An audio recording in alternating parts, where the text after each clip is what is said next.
Hi there and welcome to TopTenz. I'm your interim host, Karl, and today we're talking about 10 bizarre and unpredictable ways careers have ended. Original article by Ian Forty.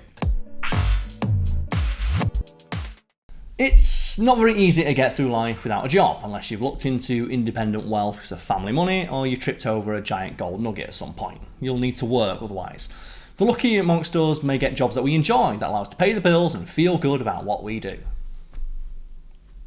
Cheers for taking on as your new host, guys over at TopTenz. Much appreciated. For most people though, you'll work to survive. Once you've got a job though, keeping it is an entirely different ballgame. According to one study on the matter, up to 40% of people will be fired from a job at some point in their life. If you've got a funny being fired story, why not let us know in the comments? There can be almost endless reasons for losing your job, but some are far more unpredictable than others. For example, consider number 10. BJ Tyler's NBA career was killed by an ice pack. For the lucky few people in the world who are talented enough to be a professional athlete, the sky seems to be the limit. If you're a good enough basketball player, you can make millions of dollars on a contract plus millions more in sponsorships. You can play a decade in the NBA and be rich beyond your wildest dreams for the rest of your life if you're responsible with your money. But the ifs in those sentences carry a lot of weight. For example, consider the topic of this entry. BJ Tyler, who had signed a $6 million contract with the Toronto Raptors. From the outside, it looked like he'd become a pretty big star of the game, and his future was laid out on a clear path before him. But then, as with too many athletes, an injury sidelined him and made him retire from the game completely. What's weird though is how it happened. So Tyler wasn't hurt on the court or even off the court during training. He just had a minor issue with his ankle which he tried to fix with an ice pack, as many would.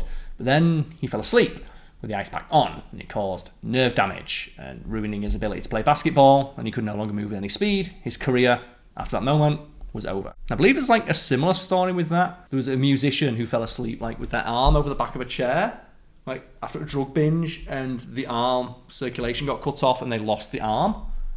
I recall that happening. That's like a story that stuck in my head, but I don't remember the exact details. Number 9. How the Duck ruined the career of more than one person. Long before the MCU was a thing, Marvel was trying its hand at movies for lesser-known properties. Captain America, Nick Fury, Doctor Strange, The Punisher, and more all had movies before Robert Downey Jr. ever donned the mantle of Iron Man. And the most infamous of all was the 1986 Howard the Duck movie. That's it. No more Mr. Nice Duck. The movie is mostly well known today for being a giant cinematic failure. It was about an anthropomorphic duck from outer space who had a kind of sexy scene with Leia Thompson, the mum from Back to the Future. It was pretty weird all around. Most audiences hated it, but a few people still love it to this day, including apparently James Gunn, because Howard the Duck keeps making it into Guardians of the Galaxy movies. Gross.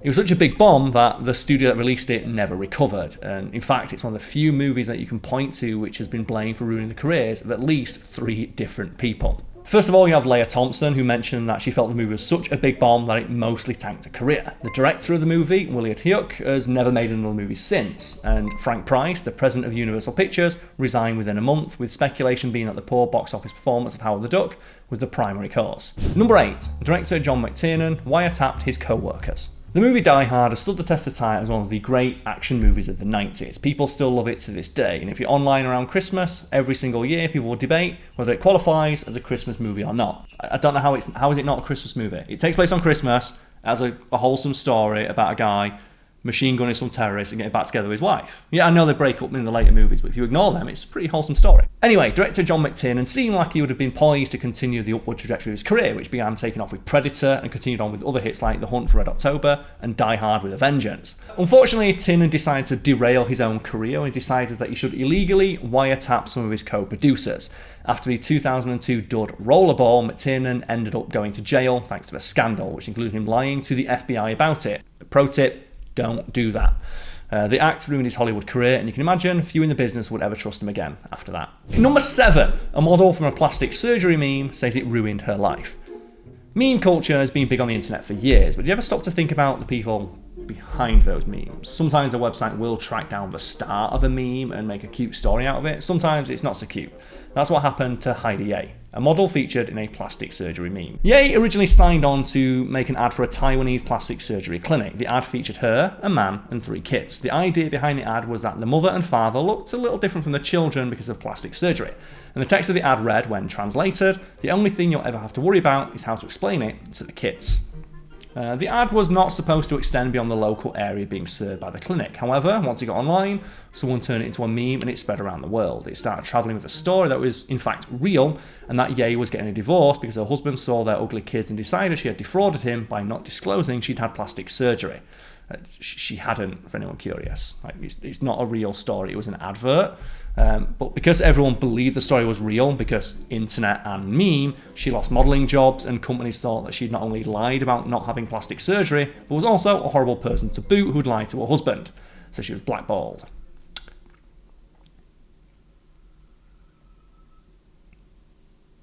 That just plain sucks.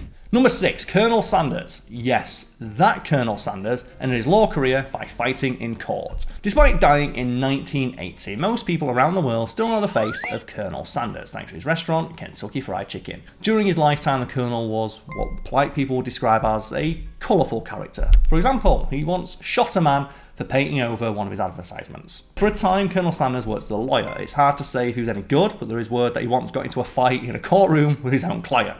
There were no serious legal repercussions for the Colonel, but it put an end to his law career and allowed him to focus on chicken, so maybe it was all for the best. And like a little bonus fact about Colonel Sanders is that his original recipe was so good that when they mass franchised KFC, they had to simplify it somewhat, something Colonel Sanders himself didn't like, and he would travel to KFC restaurants around the United States and then try the chicken, and if it wasn't nice or to his liking, he would jump over the counter and show the people there how to make it properly. And I'd just like to make this image even better in the minds of people by saying that Colonel Sanders, as noted, wore that white outfit his entire life and rolled up to restaurants in a giant white Cadillac with a gold chicken on the front. And just imagine that being like, you're working the grill at KFC and just you see the mascot for the brand climb out of a solid gold chicken covered car, vault over the counter and just start frying some chicken off. But it happened. Number 5, Larry Bird ended his career by building a driveway for his mom. In the 1980s, Larry Bird was one of the biggest names in basketball, and he's still often considered amongst the top 10 players to have ever played the game. He was a 12-time All-Star, he won the gold for the US Olympic team, and he was making millions of dollars. It's been said that he earned as much as $80 million, and when he left the game in 1992, he had $24 million on the table.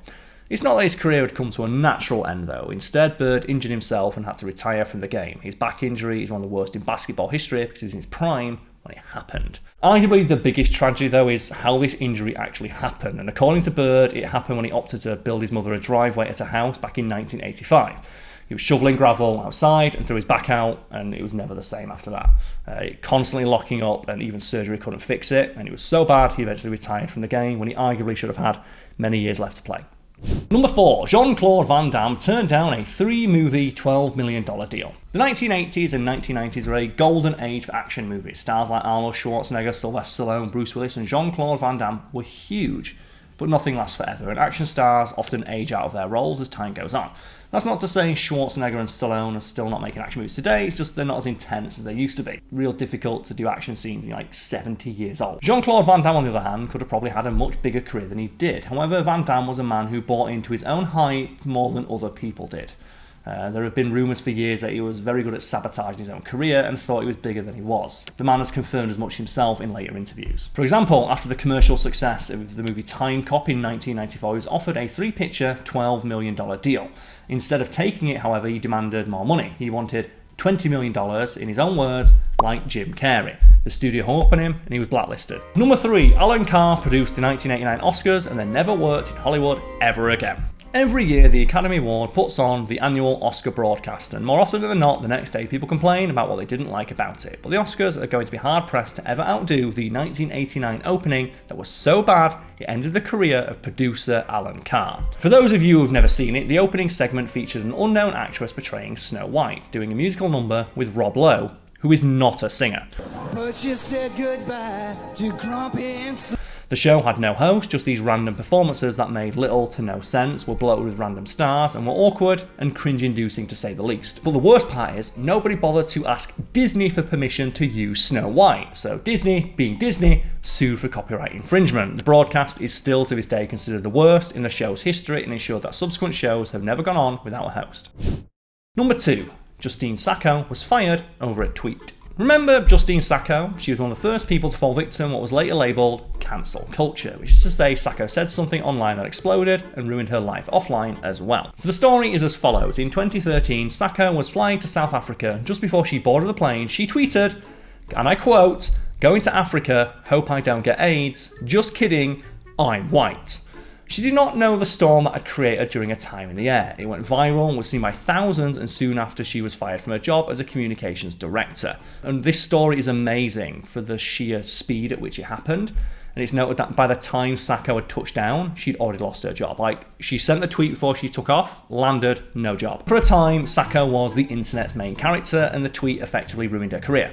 At least for a little bit, because as is often the case with this sort of thing, she lied low for a while and eventually got her job back at the same company. No, wait, sorry. She didn't get a job back, she got a higher paying job with more responsibility. That's just how it rolls sometimes. Number 1.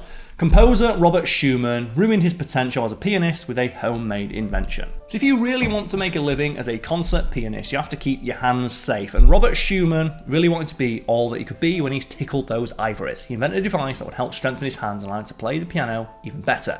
Except the exact opposite thing happened. So Schumann is widely known these days as more of a composer than a pianist. Also for the fact he spent his final years in an asylum, but that's a story for another day. But the reason he failed is less well known and was because of the invention of his own creation. Specifically a cigar box and wire. The device he made was meant to allow him to rest his hand while he played, allowing them to get stronger. However, it did the exact opposite and caused damage to 2 fingers, meaning he couldn't play at all after using it. The lesson here being, if you rely on your hands for your income, maybe, make an effort to safeguard them. So cheers everybody for tuning into this episode of Top 10. I've been your host, Karl Smallwood. Thank you to the guys behind the scenes at TopTenz for allowing me to step in as the interim host. If you like my presenting style, you can go see more of it. My own channel, Fact Theme with Karl Smallwood. Otherwise, I hope everybody leaves a like, a comment, and subscribes. Is that the way you do it? Like, comment, subscribe, yeah? But either way, I hope you enjoyed the video and have the day that you deserve. Cheers.